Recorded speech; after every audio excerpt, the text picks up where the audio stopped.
Hi, I'm Adam, and this is an intro to Fin, a language that helps embedded developers write C faster, better, and safer. Now, one thing that's unique to Fin, unlike most new languages, Fin does not aim to replace C or C++. We're not like Indiana Jones here trying to swap one for the other. Really, what we actually do is we transpile Fin code into human readable C99 code. And it's not like C barf where, it comes out the back end of LLVM and sure it's C, but it's hard to read. Really what we're trying to do here is create a near one-to-one translation between what you wrote in Fin and what you get out as C99. They should be very, very close.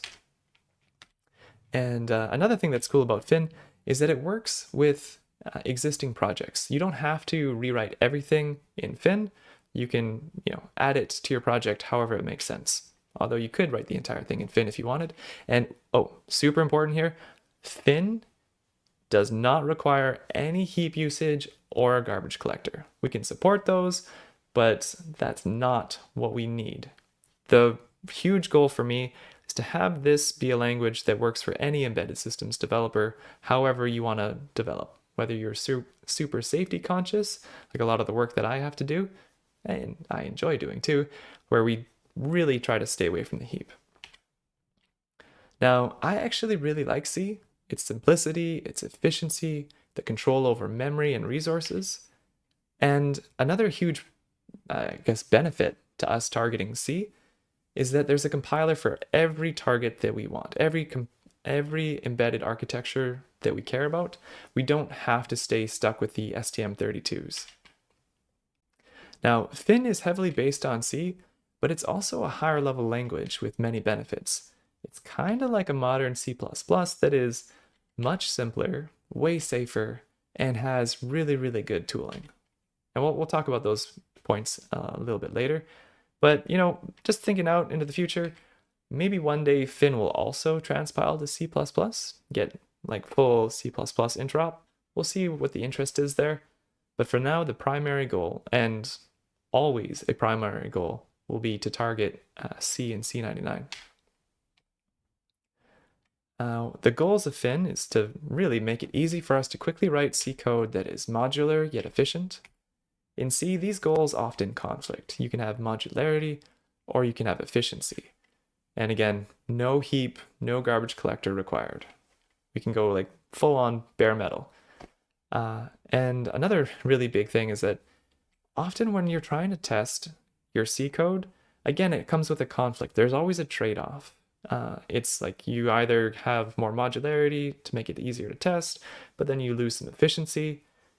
With Fin, we keep our modularity, our efficiency, and our ease of use in testing, almost with like Python-like test abilities. And another cool thing is that it's safer. It's a safer language than regular C or C++, but it's also powerful and familiar. So I like to think of it kind of like you get a hard hat, but not handcuffs. It's not going to restrict you in ways that some other new languages do. So yeah, it solves many of the safety issues, but you're also productive from day one. You don't have to write in Fin for 6 months and like really work at it to feel like you can do something. If you know C or C++, you can start banging out projects in day one. So the Fin programming language. This new programming language is super similar to C, and it actually shares most, or at least a lot, of the C syntax, but not all of it. So if we look at this little snippet of C99, we've got a function that takes an int, takes a float, calls another function, and does some arithmetic and returns a float. This is actually also perfectly valid Fin syntax. There's no wild paradigm shifts. It's pretty easy to learn. Now you might be thinking we're taking some shots at Rust. I actually really like Rust.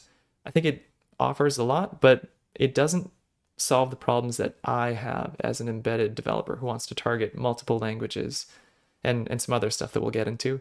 I'm hoping to actually in the future borrow some things from Rust. I think it is really cool.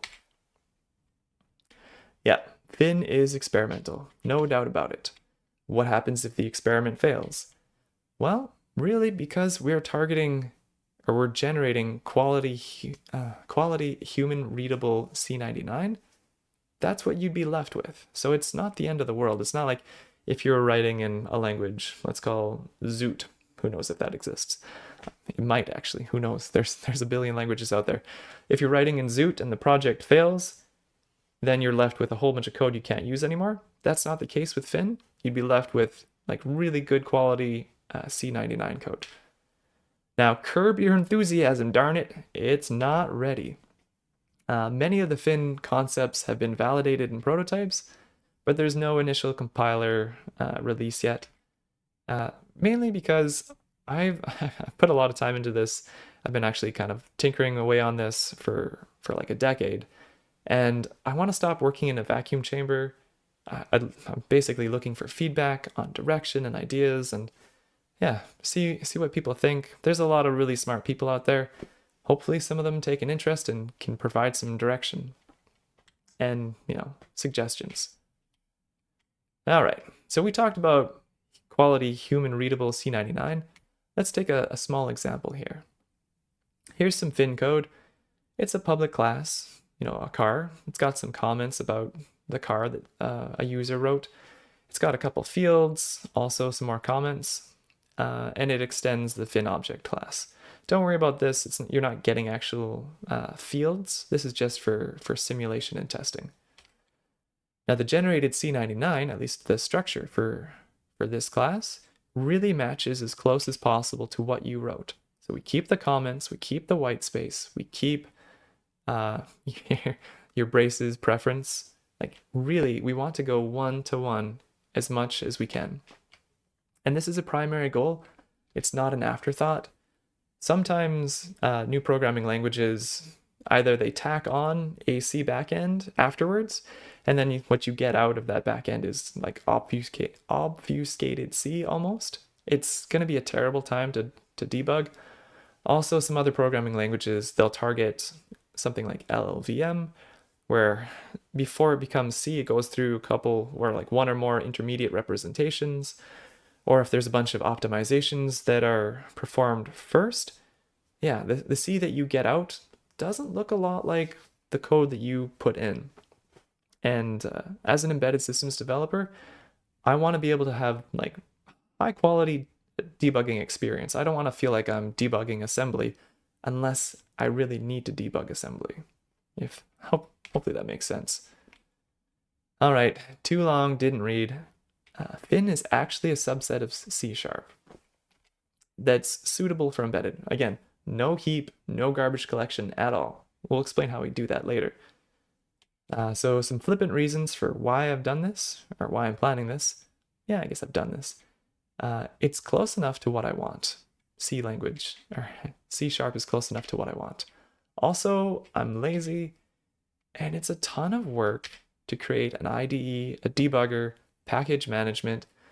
Like if you think of just a brand new language and its syntax, there's a fair amount of work there, creating the AST abstract syntax tree, all of that kind of stuff, the front end, a lot of work, but then there's a ton after that. And I don't want to recreate things that exist that I could leverage something existing instead. Also, I want it to be usable in a couple months.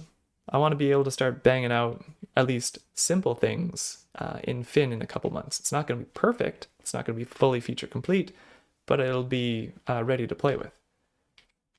Also, the world really doesn't need another unique programming language syntax for my particular goals. Some languages need it, but I don't. I'm looking at kind of like an evolution of C or C++ into which is basically or like similar to C#. Yeah, I really like this picture too. Just one more syntax for the road. There's a ton of them out there. And yeah, be nice to just use something that exists. All right, are you getting bored yet? I know our attention spans are short, and we've got more to cover in here, but if you're feeling the desire to jump, to see more or explore of the Fin language, this is actually video 1 of 6 in a series exploring embedded systems challenges with C and how Fin helps us. So if you're not really interested in Fin anymore, that's cool. I get that. You might be interested in the embedded C software testing and design choices, or also the multiple controller simulations. Those are pretty cool. There's timestamps and links in the description. Feel free to jump around. All right, back on track. More detailed reasons for using C#. Well, the C# compiler, Roslyn, is open source, and it's been that way for almost 10 years. And also, the VS Code C# support is also open source and quite good. Now, to be totally upfront here, it's not like everything is totally free. It's kind of like how C-Line creates paid IDEs for Rust and C++. Same thing too. If you want the best IDE experience for C# or for Fin, yeah, you can go buy Rider, which is like the JetBrains product, or Visual Studio. But actually, Visual Studio has kind of helpful licenses for small companies, which are basically free, and also for open source. So there's some good stuff there. But if you don't want to use Visual Studio or Rider or some other paid product, you're still going to get a huge amount of toolability and functionality from just the open source VS Code C# support. And yeah, the core C# syntax is actually quite close to C and C++, but we're not aiming to support all of the C# syntax and library. That's not a goal. Really, we want to write as much as we can, basically like C, but within C# to get a whole bunch of benefits that we'll talk about later. However, when you're simulating in C# and for like test and simulation, you can use all of the C# abilities and libraries and features. So if you want to add a web server to help test something or do some simulations, sure, it's a couple clicks. You want to add a JSON library for creating JSON blobs or parsing them to test your C code or your Fin code, sure, not a problem. The C# ecosystem also has really good unit testing, simulating, and mocking. It's fast, easy, and very powerful. We got a demo later. And it's well-known syntax. If you're into the AI tools, they already know C#. Earlier today, I was writing some Fin code, and Copilot generated a bunch of Fin unit tests for me, which was great. That's really helpful. And another thing that is really cool, the debugging for some of the C# tools is really powerful. Hit a breakpoint, you can do hot code reload, so you can add code, remove code while you're still in your breakpoint. And you also have an evaluation window where you can do kind of like JavaScript or like REPL-like things, which is really, really handy for debugging. You don't have to like always go like build, compile, test, stop, and then kind of keep on iterating. You can hit that breakpoint, inspect things, call functions from the evaluation window, add code, change code. It's really helpful for being time efficient. Yeah, the tooling is really solid. Fearless refactoring, which is huge for me. Refactoring is something that helps our code not rot. And it also has really cool cross-platform, actually all of this is cross-platform that I'm talking about, but even like cross IDE, auto code analysis and fixes, which we're going to use for Fin. And transpiling is actually quite easy, or at least easier, with C# Roslyn. I already do simple C# to C and JavaScript, and even a more efficient version of C# for Statesmith. Statesmith basically takes draw.io and plant UML diagrams and generates state machine code for some of the different languages down there. Now, testing. Lots of people have different ideas on testing.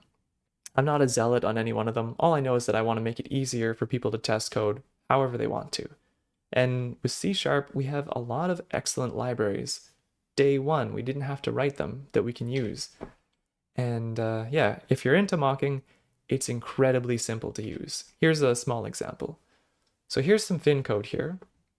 And a later video shows this kind of like water cannon thing. This is part of that example. But for now, all we need to worry about is that we've got a class called screens, and screens takes a display through a constructor. That's all just kind of like basic C++ or C. And then it's got a function down here, or a method, show idle. And all it does is it sets the display title to idle and subtitle to press OK.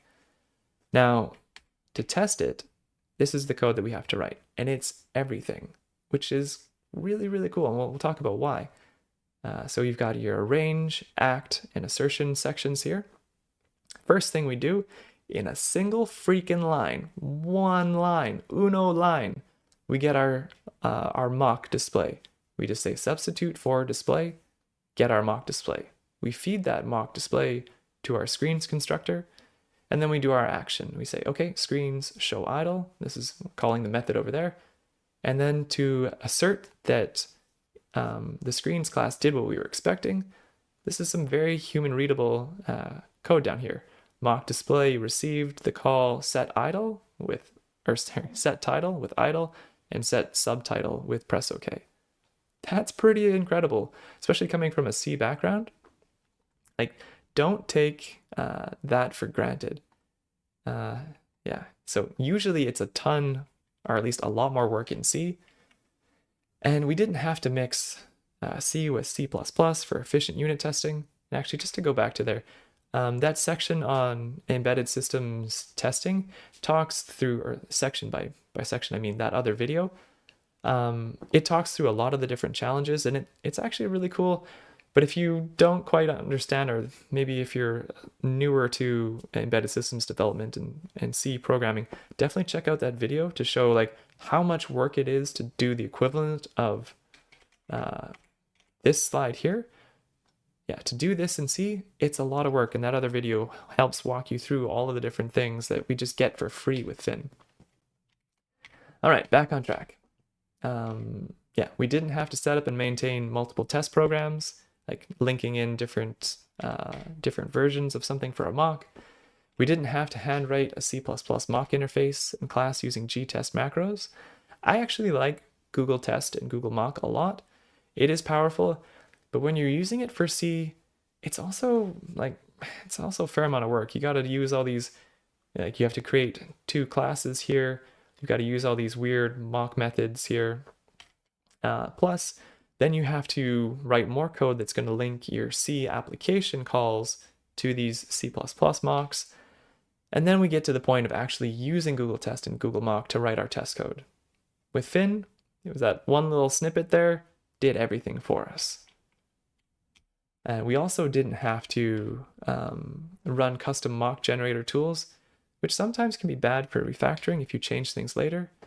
And I also have a fair amount of experience using C Mocka, which is like a mocking library written in pure C. And it lacks a ton of features. It's relatively brittle. Yeah, it just pales in comparison to what we can get with Fin or C# mocking. And this is a small thing too, but it adds up. When you're writing C unit tests or just tests in general, and you're using a C runner, it's just a lot of work to even just define your stupid test, and then, create your prototypes or put it in a header, add it to a test runner somewhere else. With C# or even C++ with Google Test, it's nice to just define your test and have it be picked up by the test runner automatically. So I would say we got pretty much a best-in-class testing experience with near zero effort. For that mock, it was a single call, substitute for display. And if we're concerned about testing speed or being able to quickly iterate in our code, our development cycle, with C#, your test classes automatically are run in parallel against other test classes, which is awesome. So if you, in some of the projects I have, we have a couple hundred tests. Google Test can't parallelize those unless you do manual kind of sharding, which is just extra work. With C#, we get that for free. So our testing could be, depending on how many cores you have in your system, easily 10 times faster.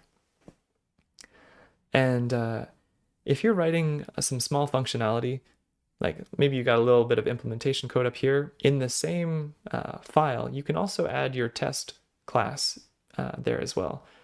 Now, I'm pretty sure other languages like D and maybe Zig have this. And I think it's great. If you have something small and you want to do that, Sure. If you have something big and you want to break it out to its own project or its own class, that's fine. Again, my goal is to let you write and test your code however you want. All right, rock the mock like Python.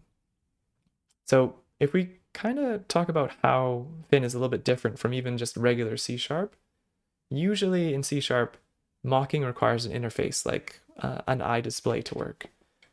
And coding against interfaces is generally a good practice, but it's also extra work. And yeah, again, our aim, or my aim with Fin, is to let you do what you want. Write your code how you want, test your code how you want. The other cool thing, which is a lot like Python, is that your Fin test simulation code can access anything, anything, anywhere, pretty much. So if you want to write some test code that reaches in and tweaks or fiddles or uses a private method, go ahead. Nothing special required to do that. If you hate that, all right, don't do it. If you really hate that, that's okay too. You can write a Fin analyzer for your group that prevents that kind of behavior. You do you. Do what makes sense for yourself. So I know we talked about being able to reach in and grab anything. Now, the thing that's different from Python, though, or how Fin is different from Python's ability to reach in and grab and test anything, is that Fin application code can't violate private and protected. Only Fin test code. And actually, we'll do an example on this later. Your Fin test code, if you really don't want it, there's other ways to prevent things from grabbing the private and protected methods, and we'll talk more about this later. Interface when you want. So use of interfaces helps make code more reusable, but it also makes it harder for users to follow code. And so sometimes people, at least in the C# world, they have this kind of mentality of like, hold on, let's see this. Guess what? I got a fever, and the only prescription is more cowbell. More interfaces. Like typical C#, you write interfaces for everything, even if you don't need them. And, there are benefits to that, but there are also cons to doing something like that. And some of the cons is that navigating, or if you're navigating without interfaces, so you just write your code how you want it. We've got our water cannon.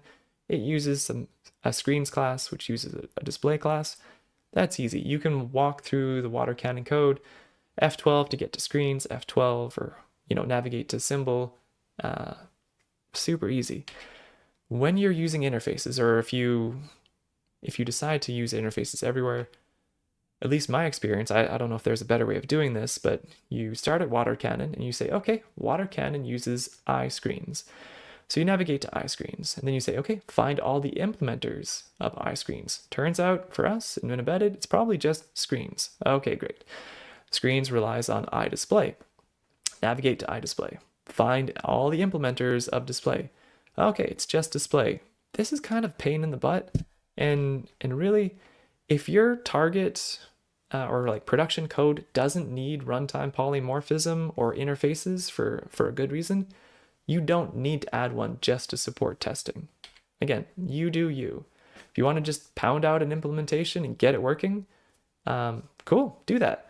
Fin will also make it easier later on if you find out that, hey, this class, my screens class, actually does need to be polymorphic. So let's refactor, extract an interface, and change that. That's going to be relatively easy to do with Fin. The tooling supports that. All right, so from that previous example that we saw for the screens using displays, this is the generated code, or you'll see it in a second here. One thing that's cool to note about it is that, let's just jump through here. We wrote highly modular and testable Fin code, this code over here, but Fin is smart enough to realize that, hey, in this project, we only have a single instance of screens and only a single instance of display. So let's take this highly modular, multi-instance testable code, and let's generate efficient, what you would write as a human. So single instance implementation of screens here, and you can see there's a single instance of the display class as well. So that for me is pretty huge. being able to write like in a relatively higher level language, your super modular code in Fin, and then still generate your like really efficient, easy to follow C code. That's what I love. That's something that makes me really happy. So yeah, choose 3. For me, some of the things that really matter, Fin gets all of them for us. We get modular yet efficient code. We have easy to test and simulate code, and it's safer yet familiar. Now, the example didn't really show safety features very much, but you might have noticed that we didn't have to do any null checks, and the next video talks about some of the safety features that Fin adds. All right, so deploying Fin. You can mix and match Fin modules with regular C modules, like shown here. So you can see that the generated Fin code down here is screens.c. So you write your regular Fin code up here, run it through the transpiler, it generates screen.c. And just taking a second to think about this, we have our handwritten water cannon calling into and using the generated code, but also the generated code is calling into and using handwritten code. So yeah, you can mix and match into your project however it makes sense. If you want to add new modules, cool. If you want to convert old modules one at a time, also cool. And if you wanted, you could write an entire embedded application in Fin. All right, now I think that's the end of video 1. Next up, we're going to talk about the Fin language features, some of the good stuff, and then after that, this one is really cool. I'm excited for that one too. Not to say I'm not excited about the Fin language features, but it's kind of like the nuts and bolts of like, how do we do stuff? The other cool stuff is coming. All right, thank you very much for watching.